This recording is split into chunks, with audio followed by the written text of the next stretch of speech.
Ahí deberíamos estar grabando, perfecto. Ok, bueno. eh, Antes que nada, bienvenidos, bienvenidas todos, todas, a este nuevo curso de mecánica estructural. Em, Como saben, este curso ha sido, digamos, propuesto para la nueva malla de ingeniería civil y es una mezcla de los cursos que antes se llamaban isostática y mecánica de sólidos. Es una combinación de ambos cursos. Em, Primero vamos a presentarme para que ustedes más o menos me conozcan, porque recién ustedes están entrando ahora en las líneas más específicas de la ingeniería civil. Y bueno, a lo mejor nos van a empezar a ver las caras más a menudo a nosotros en los cursos que dictamos. Entonces, bueno, mi nombre es Rafael Ruiz. Yo supongo que a lo mejor me conocen por referencia nada más, porque yo típicamente no dicto cursos antes digamos, de este en particular. Mi correo está allí, eh, rafaelruiz@uchile.cl, de fácil ubicación. Y yo, bueno, típicamente tengo mi oficina en el cuarto piso de civil, pero bueno, todos estamos aquí en pandemia, así que seguimos trabajando desde casa, como se podrán dar cuenta. Yo quiero pedirles un poquito de paciencia conmigo el día de hoy. Yo hoy me siento un poco mal, estoy resfriado, tengo mi bebé también resfriado y entonces puede que tengamos ciertas interrupciones porque es difícil controlar a un niño de 2 años y medio aquí que se quede, que se quede quieto. Entonces, de antemano les pido un poquito de paciencia si nos llegan a interrumpir respecto a eso. ¿Qué más? Bueno, yo tengo una página web. Yo soy profesora de dedicación exclusiva en la universidad. Eso significa que yo vivo dando clases y haciendo investigación en la U. Tengo alrededor de unos 4 años y medio dando clases en la U. Y digamos que todo el quehacer de mi grupo de investigación se puede encontrar acá en esa página que está allí, que se llama uq-uchile.com. El UQ es de Uncertainty Quantification, porque es lo que yo hago en realidad. O sea, yo lo que me dedico es a cuantificación de incertidumbres en problemas, ya sean mecánicos o, digamos, estructurales, más generalmente, ¿no? Como lo vamos a llamar ahora. Así que invitados a pasar por la página para que también tengan una idea de lo que ustedes en algún futuro cercano pueden llegar a hacer dentro de la U, en trabajos dirigidos, o en tesis, en memorias, las maestrías. También para que conozcan a las personas que trabajan conmigo y puedan inclusive contactarlos a ellos como referencias para saber de qué es lo que va, lo que nosotros hacemos usualmente como investigación. Entonces no está de más, yo siempre les invito a que pasen por allí. Les voy a dar un poquito de background mío, em, porque, bueno, yo honestamente considero que como es la primera vez que nos estamos viendo, yo debería presentarme. Em, bueno, yo me llamo nuevamente Rafael Ruiz. Yo no soy chileno, yo soy venezolano.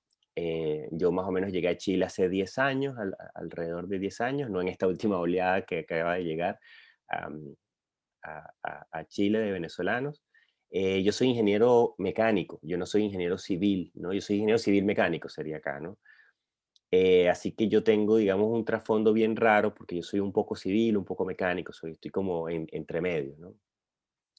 Y yo tengo una maestría en dinámicas de equipos rotativos. Yo hice digamos, un trabajo de investigación en cómo vibran las turbinas, compresores, equipos rotativos grandes en general. Y me dediqué a eso un tiempo, tanto a nivel académico como profesional. Yo trabajé también haciendo mucha consultoría técnica en esa área, vibraciones en equipos rotativos. Y después yo hice un doctorado em, que fue un doctorado que fue un programa a mitad entre la Católica de Chile y la Universidad de Notre Dame en Estados Unidos. Y bueno, mi doctorado está allí, pues, ¿no? Partido en esas dos instituciones. Y el doctorado fue en ingeniería estructural, básicamente vibraciones en estructuras producto de sismos y cómo controlar las vibraciones en edificaciones cuando viene un sismo, cómo yo puedo colocar amortiguadores, cómo puedo diseñar yo ciertos tipos de protección sísmica. Y eso es más o menos mi, mi trasfondo. Yo actualmente, em, digamos, el grueso nuevamente, lo que yo considero que soy como especialista, o de lo que, como dicen ustedes, lo que yo cacho, es de vibraciones en estructuras y de incertidumbre, ¿no? Y vamos a hablar de eso tal vez de a poquito a lo largo de este curso, que es un curso introductorio a lo que es la ingeniería estructural, no necesariamente a la ingeniería civil, porque la ingeniería estructural es mucho más amplia. Y eso, ojalá ustedes se lleven ese mensaje a partir del día de hoy, ¿no? De que no se queden ustedes con la idea de que una estructura es un edificio nada más, ¿no? Hay una visión mucho más amplia de, de la palabra estructural, ¿no? Entonces, bueno, em, yo soy una persona súper cercana, súper relajada. A mí me gusta tener interacción con los estudiantes. Yo nunca he dejado a estudiantes, digamos, colgados ni con preguntas. De hecho, hasta atiendo estudiantes que no son de mi curso en mis horas de atención. Así que, por favor, traten de ser este, también receptivos con eso y traten de ser activos, proactivos para pregunten todo lo que quieran preguntar, sea del curso o no sea del curso. Yo soy súper abierto y todas las preguntas son bienvenidas, sean del curso o no sean del curso.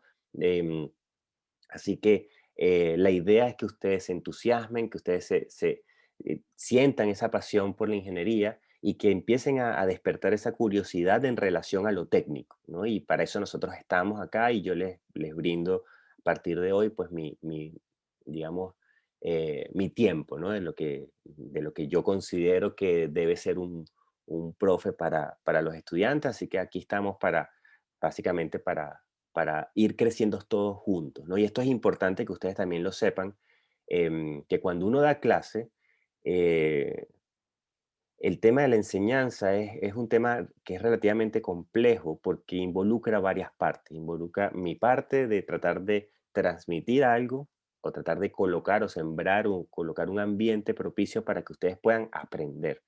¿Sí? Entonces, y es una simbiosis. Si ustedes entonces tienen una mala actitud, pues van a generar una mala actitud en mí, y si yo tengo una mala actitud, eso se va a ver reflejado en una mala actitud de ustedes. Entonces, todos tenemos que poner de nuestra parte para poder hacer digamos, de este curso lo más ameno posible y lo más entretenido posible y ojalá lo más relajado posible. O sea, a mí lo que me interesa es que ustedes se lleven conocimientos eh, racionales, que ustedes aprendan a pensar, de que aprendan a pensar de manera lógica. Eso es importantísimo, porque este curso tiene una complejidad que es conceptual, más no tiene una complejidad matemática. Aquí la matemática que vamos a ver es una matemática súper simple, tal vez derivadas de polinomios, eh, integrales de polinomios, y yo creo que hasta ahí. Eso ni siquiera ecuaciones diferenciales, pero la complejidad de este curso es conceptual, es tratar de traducir la física en matemática y ver hasta dónde la matemática que yo utilizo para describir la física es adecuada para la física. Entonces, van a haber conceptos nuevos que son fundamentales para el ingeniero civil e incluso para el ingeniero civil mecánico, que tiene que ver con esta mecánica estructural, ¿sí? Que es básicamente cómo se deforman las estructuras, qué pasa dentro de las estructuras cuando las estructuras son sometidas a cargas externas. Entonces, básicamente vamos a ver problemas de, digamos, fuerzas, vamos a ver estructuras ancladas a tierra de ciertas maneras y vamos a ver qué pasa dentro de esas estructuras y poder saber si esa estructura va a fallar, no va a fallar, ¿sí? La dinámica de la clase, ustedes me pueden interrumpir en el momento que ustedes quieran. Pueden levantar la mano con el chat. Ustedes más o menos me imagino que ya han visto clases por Zoom varias veces, así que no debería haber problema. Me pueden interrumpir, ningún problema. Y por favor, pregunten, pregunten. Eso es importantísimo, que ustedes digan, no entiendo, ok, voy otra vez a preguntar. Entonces, ¿qué vamos a hacer nosotros en este curso? Para hablar un poquito de la evaluación y de lo que nosotros venimos trayendo como una primera propuesta de este curso. Em, Yo antes daba isostática, di isostática desde el 2016 hasta el semestre pasado, y todos los cursos fueron distintos. Yo cambié todas las versiones, todos los semestres cambié el curso, adecuándome a los comentarios que yo recibía de parte de ustedes, tanto en la encuesta como particularmente. Y el semestre pasado me di cuenta que había un problema que yo no había detectado, y es que a ustedes eh, les cuesta mucho estudiar si no tienen, digamos, una guía de al menos conceptos que tienen que ir viendo de a poco en el semestre. Es decir, yo vi la necesidad de entregarles a ustedes una especie como de organigrama, que ahora lo vamos a ver, que es lo que llamé el syllabus, de cómo está estructurado nuestro curso y de cuántas horas tienen que ustedes dedicarle a este curso por semana. ¿Sí? Entonces, este curso, ustedes necesitan dedicarle 10 horas por semana. Eso es el compromiso que nosotros tenemos en este curso. ¿Sí? Y que de hecho ustedes tienen que tener con los demás compañeros, compañeras y conmigo, ¿no? De dedicarle a este curso 10 horas a la semana. Eso incluye las clases, incluye las horas auxiliares y vamos a ver cómo vamos a repartir esas horas. Entonces, una forma de yo tenerlos a ustedes trabajando 10 horas a la semana, que suena así como esclavitud casi, pero en verdad funciona, es este esquema que yo les presento acá, de evaluación. Entonces, vamos a hacer 3 evaluaciones que van a ser 3 controles, los días miércoles en la hora auxiliar, y vamos a hacer 10 tareas. Yo sé que esto parece una exageración, pero créanme, funcionó. El semestre pasado no funcionó y recibí comentarios positivos de este esquema, así que vamos a trabajar en esta primera versión de mecánica estructural con este esquema para después evaluar y ver si efectivamente va a servirnos o no para mantenerlo en el futuro. ¿Sí? Entonces, de esas 10 tareas, ¿verdad? Yo voy a contabilizar las 8 mejores. Y de esos 3 controles, yo voy a contabilizar los 2 mejores. De tal manera de que ustedes puedan descargarse un poco a lo mejor emocionalmente y decir, bueno, tengo 3 controles, pero me van a tomar en cuenta los 2 mejores. Y que ustedes puedan decidir, entonces, o bajarle un poco la presión a esa carga emocional que tiene tener tantas evaluaciones. Pero nuevamente, lo que yo busco con estas 10 tareas es que cada semana ustedes entreguen una tarea. Y eso los obliga a ustedes a tener esas 10 horas de dedicación semanales al curso. Y eso hace que cuando ustedes lleguen al control, llegan básicamente estudiados. No tienen que dedicarle muchas horas. Entonces, yo les pido solamente, por favor, que me den el voto de confianza, de que yo sé que esto parece mucho, pero que me den el voto de confianza y de que esto sirve, créanme.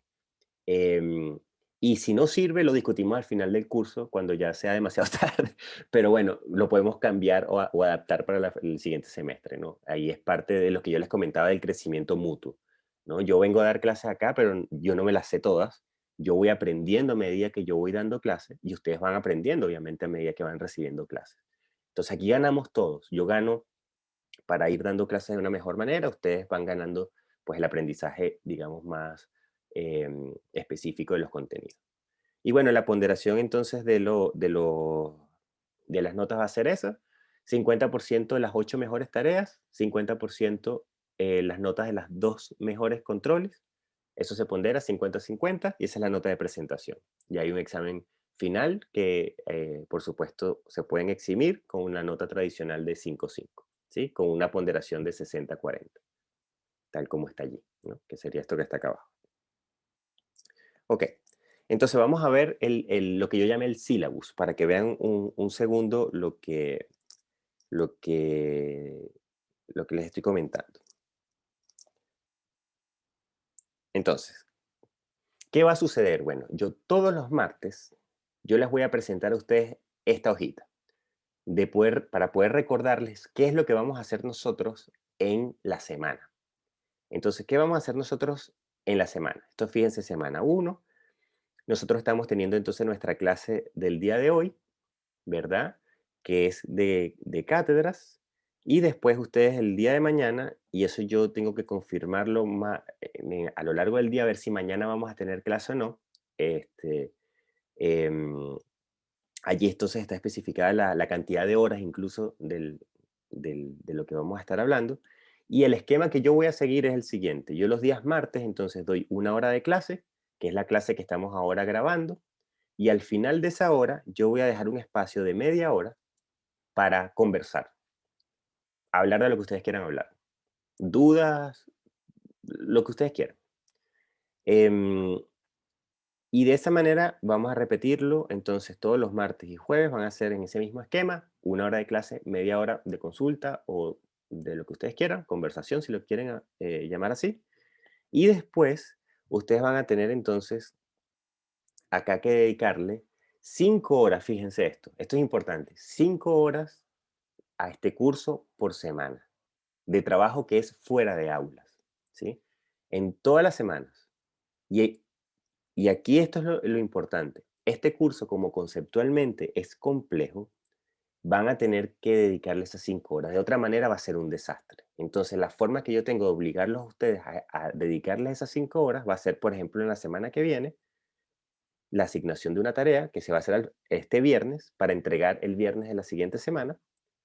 Entonces, la siguiente semana ustedes van a tener que dedicarle un tiempo al desarrollo de la tarea y otro tiempo a estudiar. Así que básicamente pueden unir esas dos cosas. Las 5 horas de dedicación fuera de clase, ustedes las pueden dedicar a resolver la tarea de la semana, ¿sí? Sin ningún problema, porque están estudiando los contenidos que dimos durante la semana.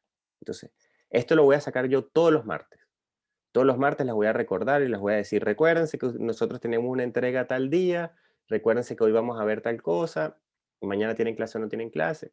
Entonces, esto lo vamos a ver todos los martes. Y ustedes tienen la programación de estos contenidos durante todas las 14 semanas de este semestre, que son 14 semanas. Entonces, para que lo tengan allí presente. Ok, esto también es importante, lo repito yo todas las clases, porque considero que es clave para poder llevar un proceso de aprendizaje tal vez más expedito, ¿no? Entonces, lo primero es esto.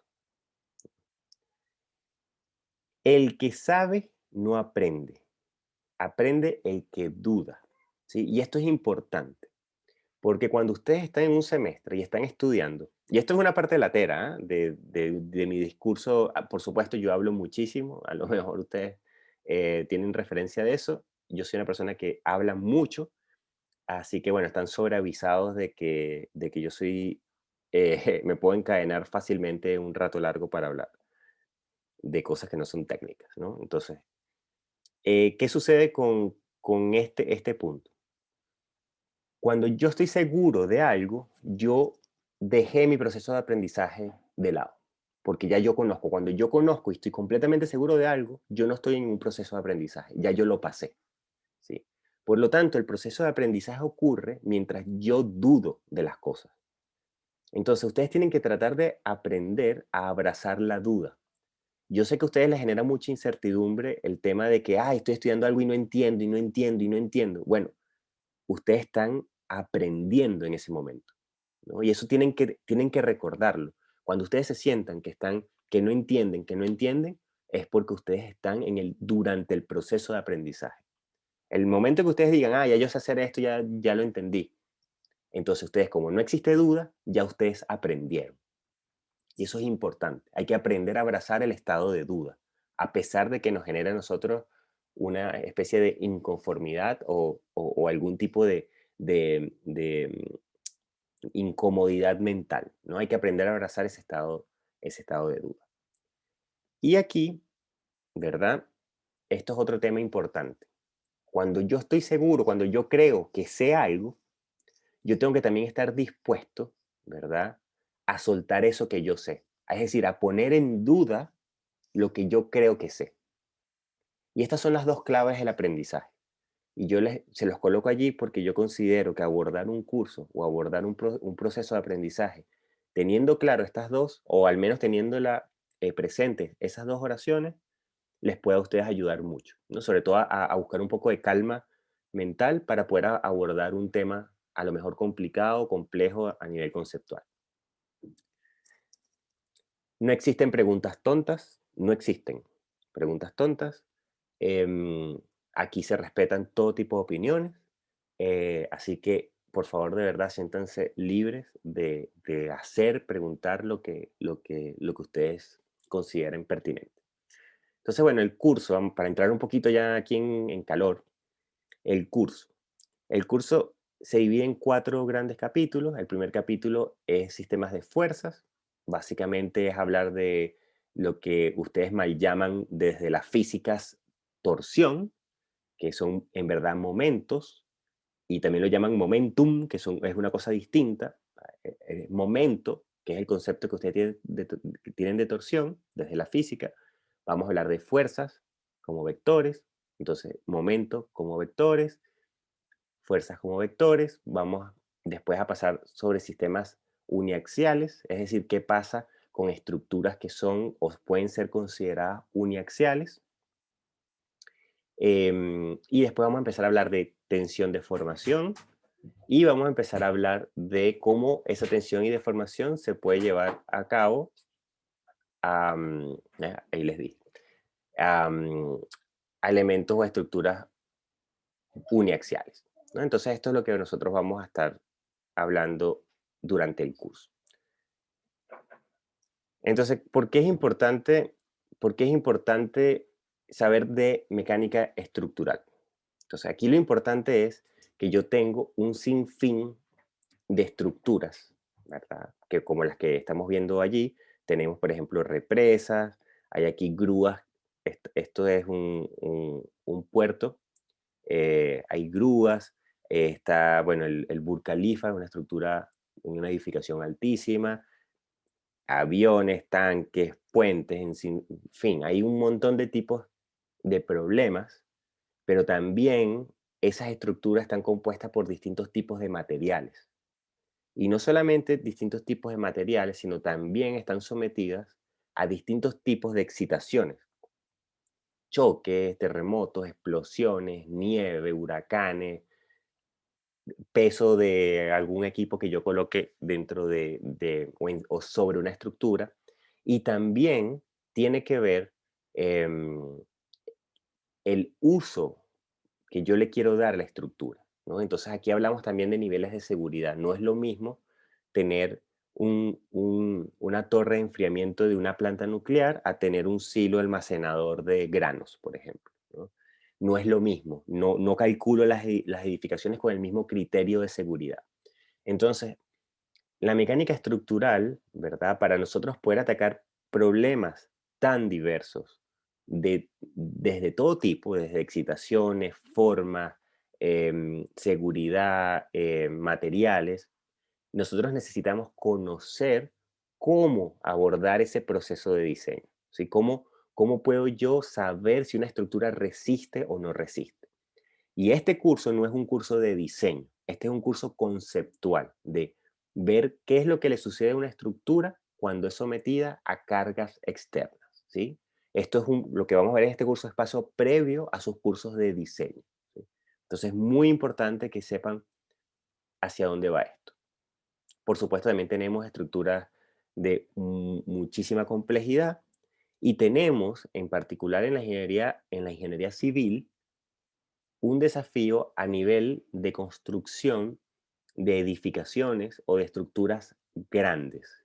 Y ese desafío es que yo puedo calcular algo, lo construyo, eso que construyo es probablemente cercano a lo que calculé, pero no es exactamente igual a lo que yo calculé porque existen incertidumbres asociadas al proceso constructivo, a la densidad de los materiales, no son exactamente igual a las que yo utilicé en mis cálculos, la geometría no quedó exactamente igual, la cantidad de masa que yo le coloco a la estructura no necesariamente es la misma que yo utilicé para los cálculos. Yo no sé si yo hago un edificio, yo no sé cuánta masa va a colocar, cuánto peso le va a colocar cada persona con las camas y todo lo que vaya a colocar dentro de una edificación. Yo puedo estimarlo, pero no sé el valor exacto.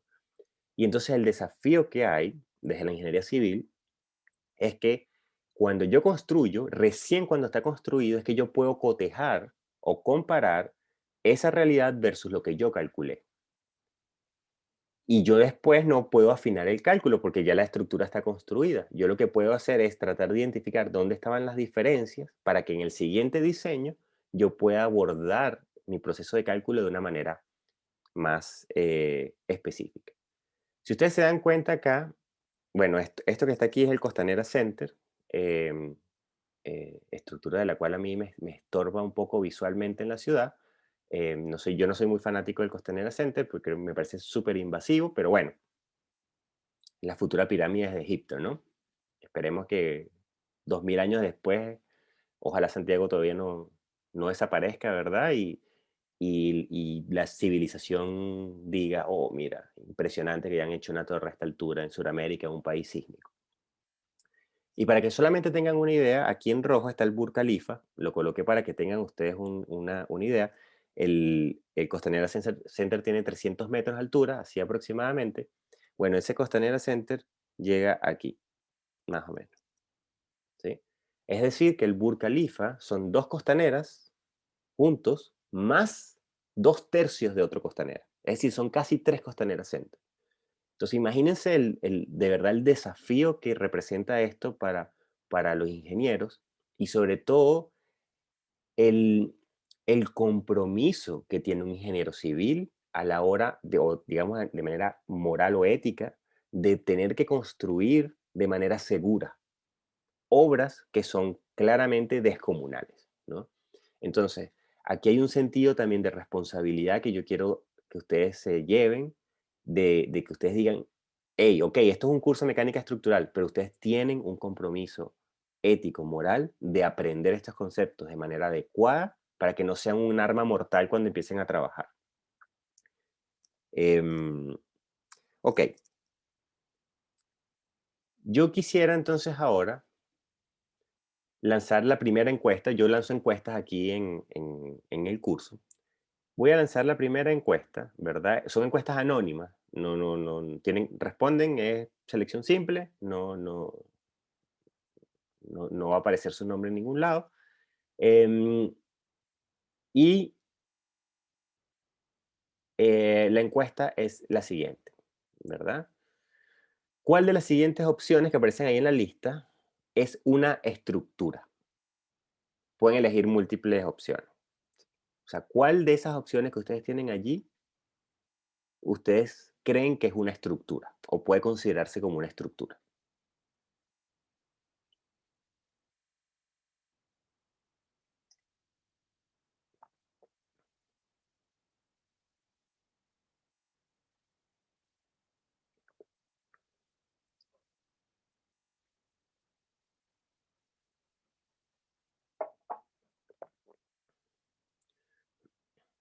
Obviamente no están obligados a responder. Esto es solamente para darle un poco de dinamismo a las clases para que no sean tan estáticas. Ahí faltan como dos personas allí. Yo creo que,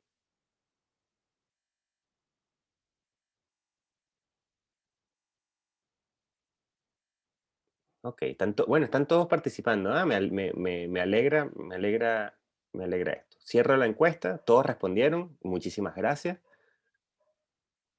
Y ahora vamos a compartir los resultados, ¿verdad? Entonces, fíjense, digamos que casi todos creen que un puente, un edificio es una estructura. Una antena también por allí todos dicen que es una estructura, una turbina también dicen que es una estructura, una silla también, pero por ahí dicen, bueno, un lápiz como que no están tan seguros, un auto como que tampoco, ¿sí? Y vamos a ver entonces, porque fíjense, esto es muy interesante porque esto nos llama a nosotros, este curso se llama mecánica estructural. Voy a dejar de compartir la encuesta. ¿Sí? Y a mí esta encuesta me sirve para hablar del concepto de estructura, ¿no? Entonces, ¿qué es una estructura? Y eso, digamos que es parte de los conceptos que nosotros manoseamos mucho todos los días, como por ejemplo, ¿qué es una fuerza? Y si yo los pongo a ustedes a definirme formalmente qué es una fuerza, puede que empiecen a pasar un mal rato porque como que uno no se ha sentado a pensar realmente qué es una fuerza, ¿no? O qué es una estructura. Yo como que tengo un concepto como social de lo que es una estructura, pero si yo me siento a definirlo, es como no sabría a lo mejor definirlo. Pasa igual con cosas un poco más místicas, como por lo menos conceptos de qué es bonito o qué es la belleza. Como que yo sé qué es la belleza, pero si me siento a definirlo es como que no estoy tan seguro de qué es. Creo saberlo, pero no sé definirlo, ¿no? No sé ponerlo en palabras. Entonces, es bueno esta encuesta porque a mí me da pie siempre a hablar de lo que es una estructura, ¿sí? Entonces, ¿qué vamos a considerar nosotros una estructura? Entonces, nosotros vamos a considerar una estructura a prácticamente cualquier elemento sólido, o sea, que exista materialmente, que esté vinculado a algo y que esté sometido a acciones externas. Eso es una estructura. Si yo tengo algo que está fijo a otra cosa y ese algo tiene de algún tipo de acciones externas, fuerzas, momentos, torsiones, eso es una estructura. Entonces, volviendo a la encuesta, todo lo que pusimos ahí es una estructura. Desde el lápiz, desde la silla, desde la bicicleta, desde el auto, cualquier cosa, un clavo en una pared, cualquier cosa es una estructura, ¿sí? Cualquier cosa que esté vinculada a otra y cualquier cosa que tenga fuerzas externas aplicadas. Entonces, eso es importantísimo. Entonces, este curso no nos va a nosotros enseñar a diseñar edificios. Este curso es sumamente amplio. Por eso la mecánica estructural no es edificio, no es puente, es muchísimo más amplio que eso, ¿sí? Entonces, eso es importante tenerlo allí presente. Entonces, en este curso vamos a hablar principalmente de estructuras que son consideradas uniaxiales. Eso significa que son estructuras que tienen, como la estructura vive en tridimensionalmente, ¿sí? Tiene masa, y esa masa ocupa un volumen, ¿verdad? En el espacio. Nosotros vamos a hablar de estructuras que ocupan principalmente una dirección, ¿sí? Eso quiere decir que una estructura uniaxial o digamos unidimensional es una estructura que tiene una dimensión muchísimo más grande que las otras dimensiones, entendiendo las otras dimensiones en un plano cartesiano X y Z, ¿sí? Entonces, ¿de qué estoy hablando? Bueno, estoy hablando, por ejemplo, un cable, aquí de ese puente colgante, es un cable que tiene la dimensión, digamos, que corresponde al largo, muchísimo más significativa digamos, en longitud que el diámetro, ¿sí? Que la longitud en los otros dos ejes perpendiculares. Entonces, yo puedo decir que un cable es un elemento que puede ser considerado unidimensional. Y esto tiene una relevancia importantísima porque esto es lo que a nosotros nos va a permitir matemáticamente poder abstraer la física de un elemento que ocupa un volumen, que es un cable, ¿verdad? Que sabemos que es tridimensional, ocupa un volumen. Yo matemáticamente lo puedo abstraer como una línea, ¿sí? Justamente porque tiene una longitud o una dimensión mucho más apreciable que las otras dimensiones en los ejes perpendiculares. También pueden ser considerados estos que, digamos, se llaman puntales. Se colocan cuando yo vacío, por ejemplo, techos. Yo coloco un montón de estos puntales para sostener las maderas que van, digamos, las que van a estar, digamos, en el piso superior. Esas maderas es lo que van a formar el encoframiento, porque ahí es donde se coloca el hormigón para que cuando este se solidifique, cuando este fragüe, entonces después yo puedo retirar esos puntales, ¿no? Entonces, esos puntales también pueden ser considerados unidimensionales. Y después tenemos estructuras que son, digamos, compuestas de vigas, columnas, y dependiendo cómo es el largo de esas vigas respecto a su sección transversal, yo puedo considerar que esas vigas las puedo matemáticamente modelar como una línea recta, ¿sí? Como una línea. Entonces yo de la física puedo abstraer matemáticamente y decir que una viga o una estructura o un elemento de una estructura lo puedo considerar como una línea.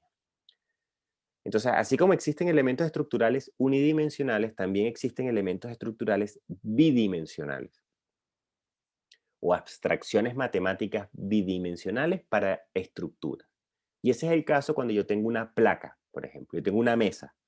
Entonces, en una mesa, yo sé que el espesor de la mesa es muy pequeño comparado al largo y al ancho de la mesa. Entonces yo puedo considerar matemáticamente que la mesa va a ser descrita por una superficie, ¿sí? Sin espesor. Entonces matemáticamente es una abstracción y yo digo, bueno, Ahora mi estructura, yo sé que mi estructura es un volumen, pero yo matemáticamente la voy a asumir como bidimensional, porque es una superficie, ¿sí? Y después, bueno, evidentemente tengo estructuras que ya no puedo considerar esas estructuras bidimensionales ni unidimensionales. Tengo que asumirlas tal como son, tridimensionales. Entonces yo puedo tener una caja que está rellena de, o sea, es sólida, o bueno, ahí en el caso, las pirámides, pues, ¿no? O la esfinge también, que no tengo cómo representar eso ni como una línea ni como una superficie. Aquí, por ejemplo, los tanques de almacenamiento, bueno, como es un tanque, yo puedo asumirla que es una superficie y yo puedo decir que eso es bidimensional. Entonces, estos son abstracciones matemáticas de un problema físico, ¿no? Esto es importante que también lo tengan presente y que también tengan presente de que en este curso vamos a hablar principalmente de elementos unidimensionales. Cables, Profe. puntales, sí, adelante. Entonces, por ejemplo, un edificio dependería del alto que tenga, si es que se va a tratar de unidimensional Es o sumamente interesante bidimensional esa o todo eso. pregunta. Es sumamente interesante esa pregunta porque va a depender de lo que tú quieras calcular, ¿sí? Te doy un ejemplo. Si yo aquí observo el Burj Khalifa, si el Burj Khalifa es el edificio este que está aquí en rojo, y yo quisiera ver, por ejemplo, cuál sería la acción más o menos a grueso modo de un viento o de un huracán sobre el Burj Khalifa, a mí a lo mejor me conviene entender el Burj Khalifa, ¿sí? Como una línea recta empotrada en la base. Y ahí yo estaría diciendo que el Burj Khalifa, a pesar de que está compuesto por un montón de estructuras internas, muros, columnas, vigas, para lo que yo quiero encontrar o predecir el comportamiento, a mí a lo mejor me basta con asumir de que el Burj Khalifa va a ser una viga empotrada, una columna. Y ahí yo diría que todo el edificio sería unidimensional.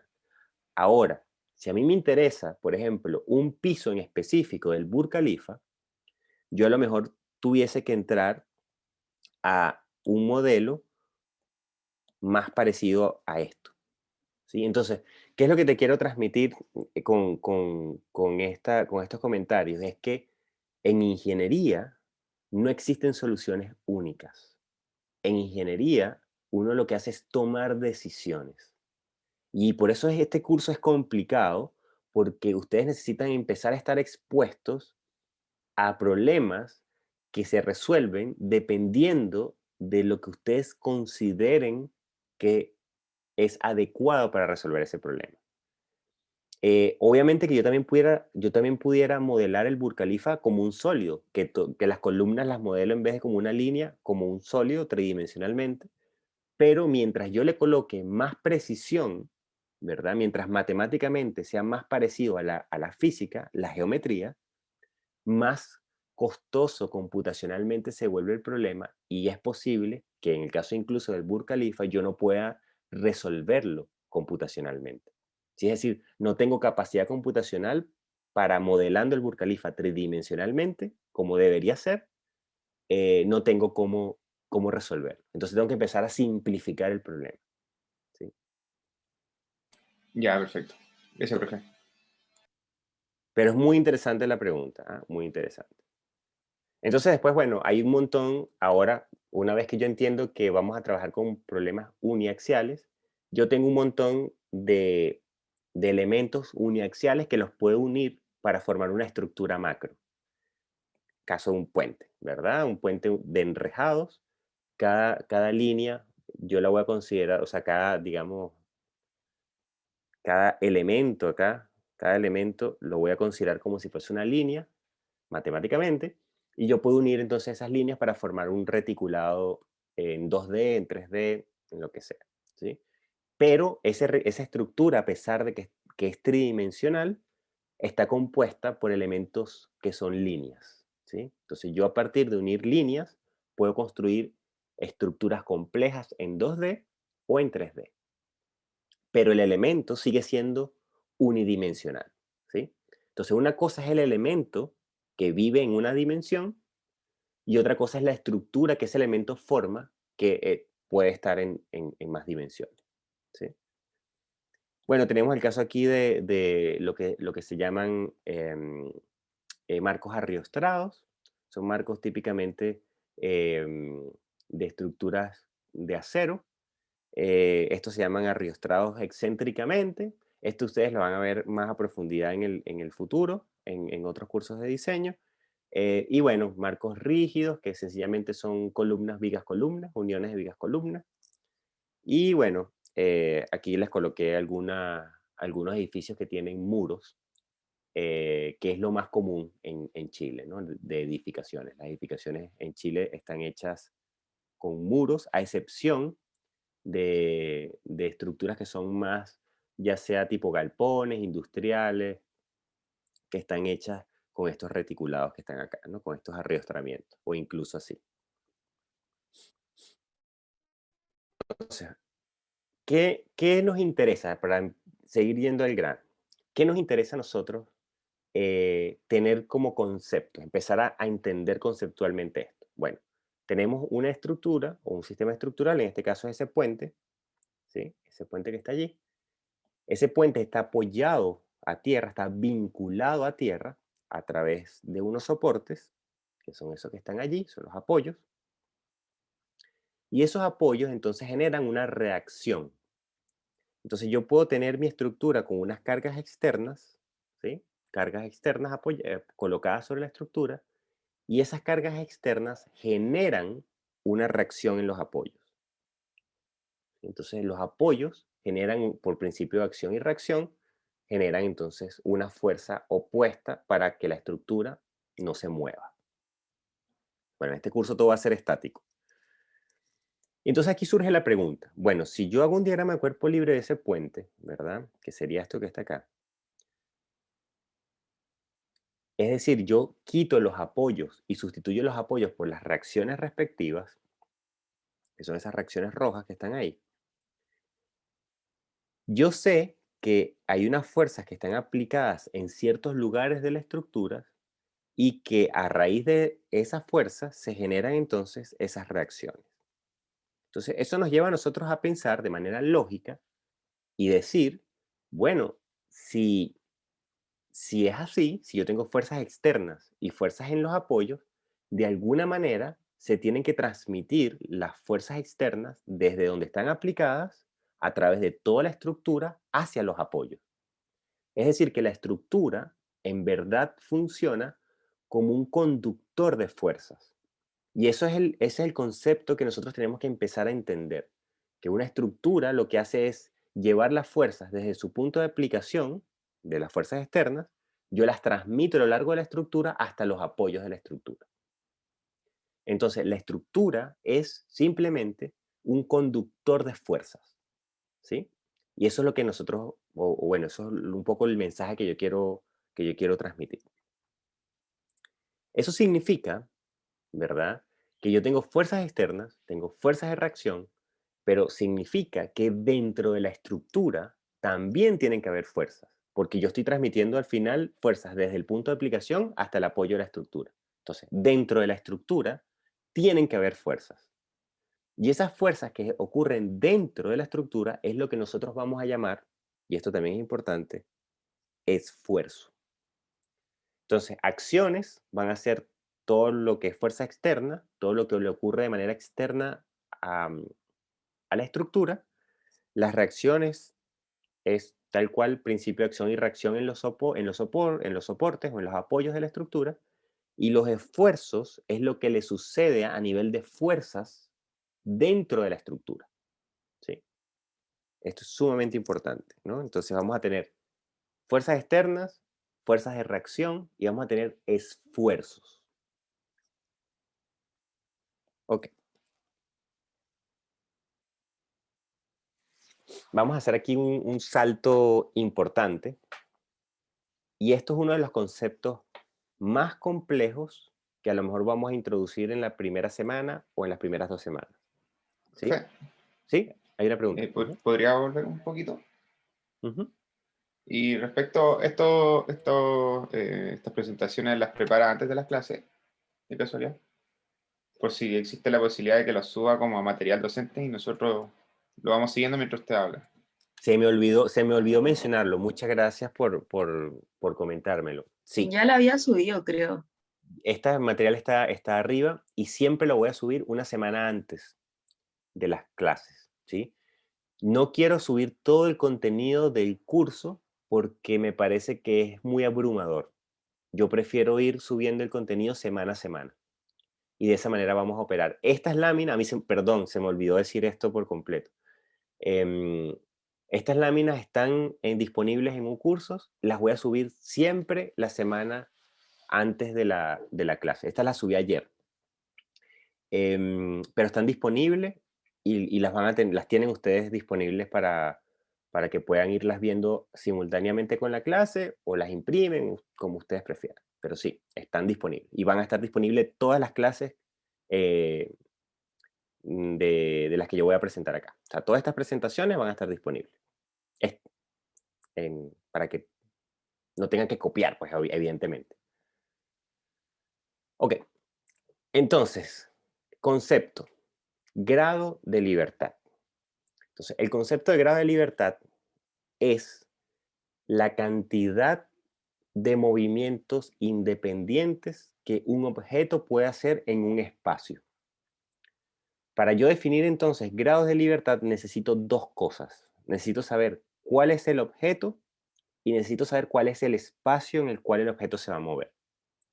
Entonces, lo más simple es este primer caso. Este primer caso es una partícula. Una partícula no tiene volumen, es un punto, ¿sí? No tiene volumen. Entonces, ¿qué formas independientes de movimiento tiene esa partícula? Entonces, esa partícula se puede mover independientemente, ¿verdad? Se puede mover a lo largo del eje X, ¿sí? Pero también se puede mover a lo largo del eje Y, pero también se puede mover a lo largo del eje Z. Entonces, yo digo que una partícula en un espacio tridimensional tiene 3 grados de libertad, tiene 3 movimientos independientes, ¿sí? Entonces, concepto de grado de libertad, cantidad independiente de formas de moverse que tiene un objeto en un espacio.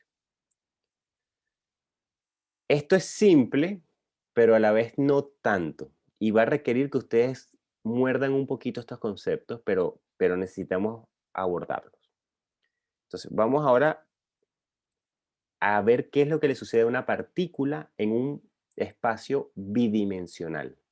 Entonces, en ese espacio bidimensional, esa partícula solamente se puede mover independientemente hacia arriba, hacia abajo, pero también se puede mover independientemente hacia izquierda, derecha, ¿sí? Entonces, yo digo que una partícula en un espacio 2D tiene 2 grados de libertad. ¿Qué pasa con un sólido? ¿Qué pasa con un sólido? Algo que tiene volumen en un espacio tridimensional. Bueno, lo que sucede allí es que yo puedo, obviamente, tener traslaciones a lo largo de X, o sea, esa cajita se puede mover a lo largo de X, también se puede mover a lo largo de Y, trasladarse a lo largo de Y, también se puede trasladar a lo largo de Z, pero también puede rotar y puede rotar en los 3 ejes de manera independiente. Él puede rotar en esta dirección, ¿sí? Que en verdad eso nosotros lo dibujamos, lo podemos dibujar así, que es una rotación en esa dirección, como siguiendo la regla de la mano derecha.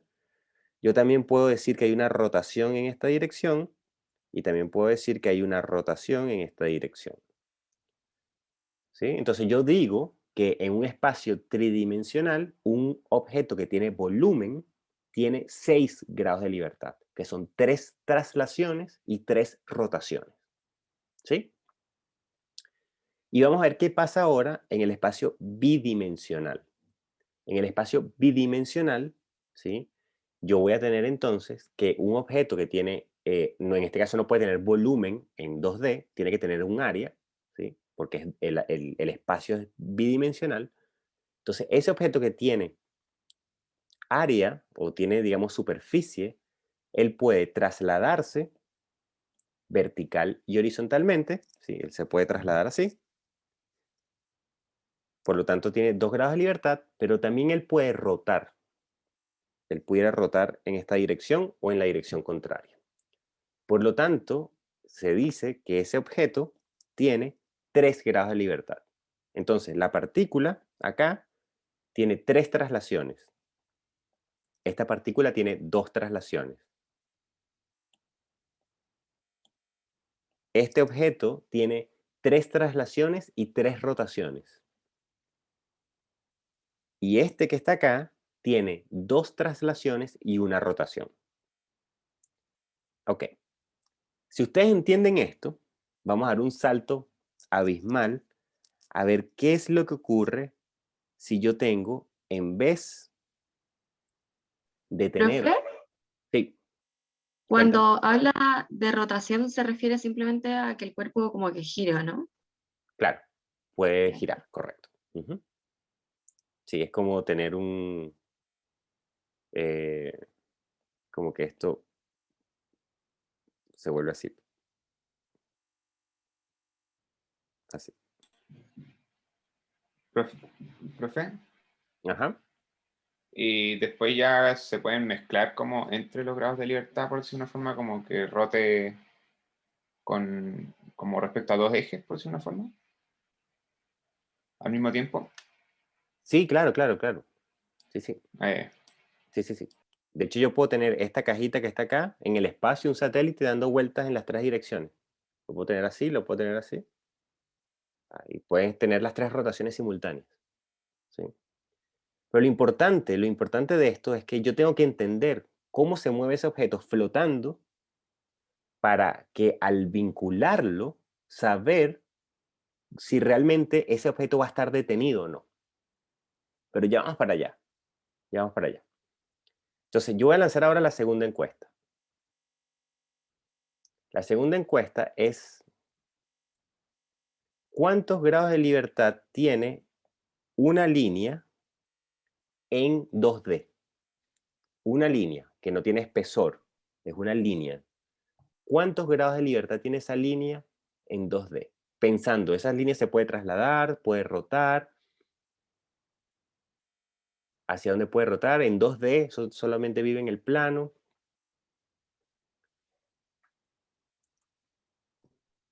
Profe, perdón, pero cuando estamos hablando de estas figuras son finitas, no es una línea infinita, ya. No, finita, finita. Un tramo de línea recta.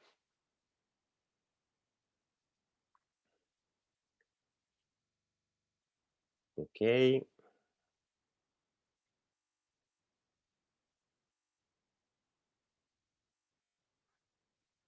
ok, estamos listos. Entonces cierro, comparto resultados y casi todos ustedes piensan que tiene 3 grados de libertad. ¿Sí?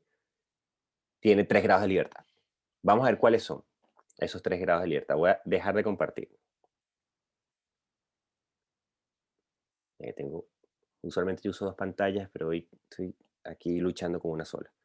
¿Cuáles son esos 2 grados de libertad, los 3 grados de libertad que tiene esa línea recta? Bueno, esa línea recta se puede trasladar horizontalmente, ¿sí? Como esto, se puede trasladar así, se puede trasladar verticalmente. Fíjate que ellos se trasladan sin rotar, pero por eso son independientes.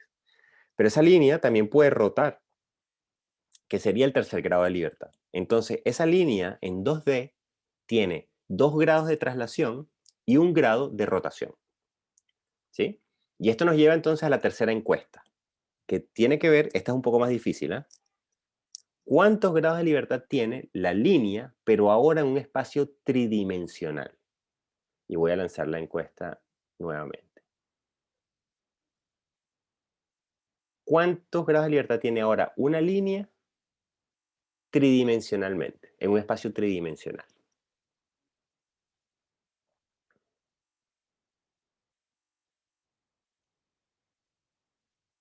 profe, Piensen, ¿dónde?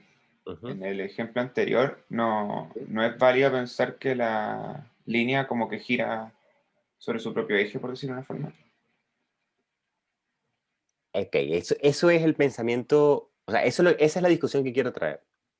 Ah, ya. Como es una línea, ¿verdad? Haz la semejanza a un Ah, punto. sí, Un sí, sí, punto, ya al entiendo. ser infinitesimal, tú no tienes cómo definir una rotación, porque el punto Claro.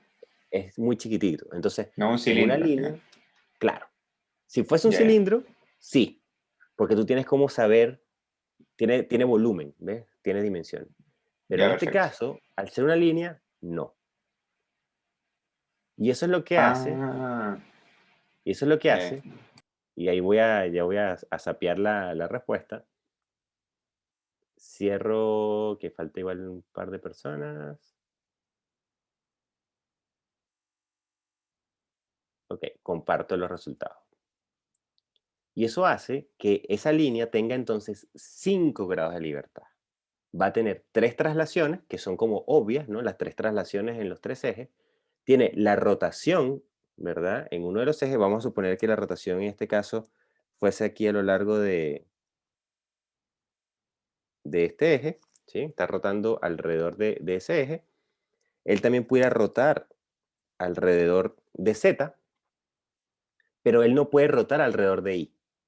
No puede rotar porque una línea no tiene dimensiones alrededor de Y. Entonces yo digo que una línea en 3D tiene 5 grados de libertad. 3 traslaciones, 2 rotaciones. ¿Sí? Ok. Entonces, buenísimo que casi todos están alineados acá. Entender esto es súper complicado, ¿ah? Créanme que esta es la primera vez que esto tiene tan buenos resultados. Ok. Profe, disculpe, ¿podría Sí, explicar sí, de sí. nuevo qué son dos rotaciones que no entendí? Sí, perfecto. Aquí, primero tal vez volvamos al punto. El punto, ¿verdad?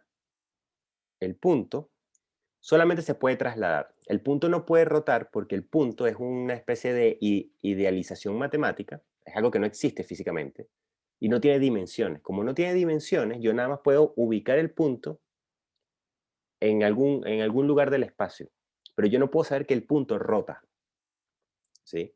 Entonces, eso es lo que sucede cuando yo tengo una línea. Cuando yo tengo una línea, que sería como este lápiz, imagínense el lápiz, yo puedo saber que el lápiz rota así, es una rotación, yo puedo saber que el lápiz rota así, ¿sí? Es una segunda rotación, pero la tercera rotación sería sobre su propio eje. Entonces, si esto es una línea, ¿verdad? No tendría espesor, no tendría diámetro, el lápiz sería una línea. Por lo tanto, si el lápiz estuviese dando vueltas, yo no tengo cómo ver que está dando vueltas, ¿sí? O sea, si estuviese rotando sobre su propio eje. Profe, Entonces, por eso yo no puedo decir que existe esa rotación en una línea. Ajá. ¿y si la Comenta. línea que está ahí en 3D no estuviera paralela al eje Y, tendría un otro grado de No, libertad? no, porque son independientes. O sea, tú lo que tienes que, lo que uno, entiendo la duda y es parte de lo complejo de poder, de poder explicar estos conceptos.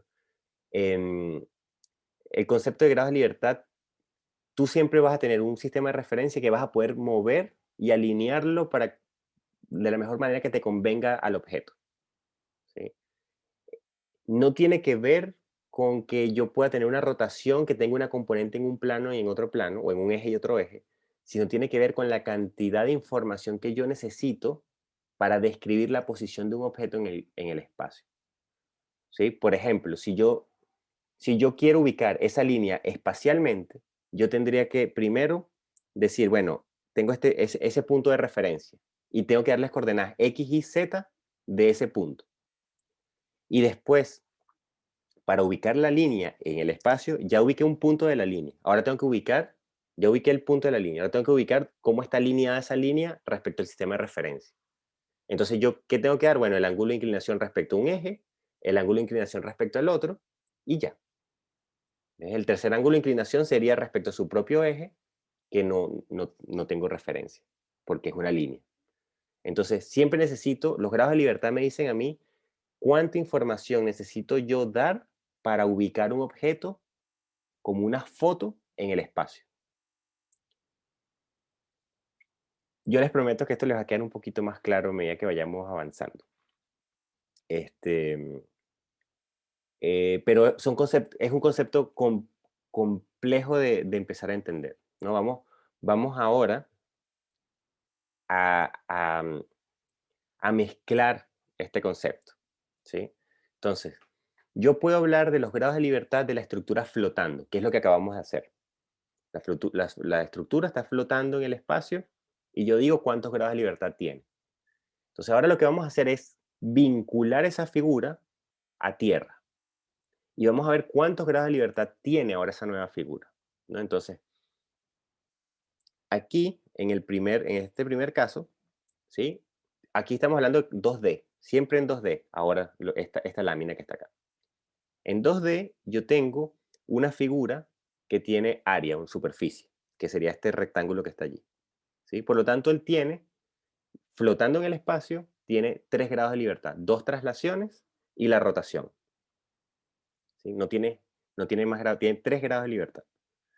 Entonces, ese rectángulo, cuando yo lo fijo a tierra y lo fijo de manera empotrada, yo lo que hago es restringir las 2 traslaciones y la rotación. De tal manera que ahora ese rectángulo fijo a tierra, tal como se presenta acá, tiene 0 grados de libertad. Es decir, ese rectángulo vinculado a tierra no se mueve. No se mueve.